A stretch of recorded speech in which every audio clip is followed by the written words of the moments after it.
देखिए, जियोपॉलिटिक्स में ना हालात एक झटके में बदल जाते हैं और हाल ही में एक नक्शे ने कुछ ऐसा ही डिप्लोमेटिक भूचाल ला दिया है।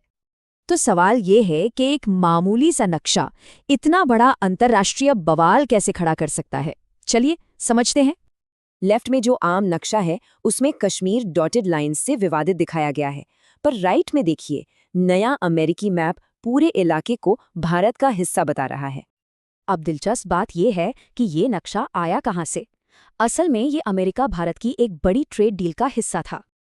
इस मैप को यूएस ट्रन ने जारी किया था, जो ट्रेड डील संभालने वाली एक बड़ी अमेरिकी सरकारी एजेंसी है। इस डील में वाइन से लेकर मशीनरी तक कई चीजें थीं और मैप का मकसद इन प्रोडक्ट्स को इंडियन मार्केट में दिखाना था। लेकिन इस ट्रेड के पीछे छिपा असली मैसेज व्यापार के बारे में था ही नहीं।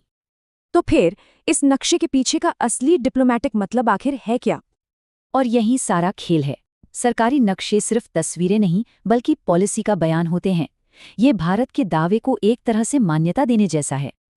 चलिए अब देखते हैं कि ये पाकिस्तान की फॉरेन पॉलिसी के लिए एक बड़ा झटका कैसे है। 75 साल से भी ज्यादा समय से पाकिस्तान कश्मीर मुद्दे पर खासकर अमेरिका में लॉबिंग करता आ रहा है। उन्होंने लगातार ये मुद्दा उठाया है ताकि अंतर्राष्ट्रीय कूटनीति से भारत पर दबाव बनाया जा सके।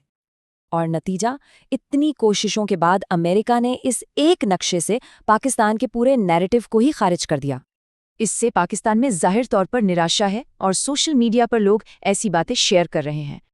तो अब सवाल उठता है कि अमेरिका अचानक भारत को इतना खुलकर सपोर्ट क्यों कर रहा है? इसकी वजह पूरी तरह से स्ट्रेटेजिक है।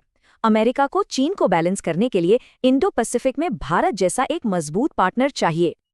ये नक्शा साफ साफ दिखाता है कि अमेरिका और भारत के रणनीतिक हित कितने करीब आ रहे हैं। तो भारत के लिए ये एक डिप्लोमैटिक जीत है और पाकिस्तान के लिए कश्मीर को इंटरनेशनल बनाने की कोशिशों पर एक बड़ा झटका। तो आखिर में सवाल यही बचता है, क्या ये नक्शा सिर्फ एक इशारा है या फिर एक नई और पक्की पॉलिसी की शुरुआत?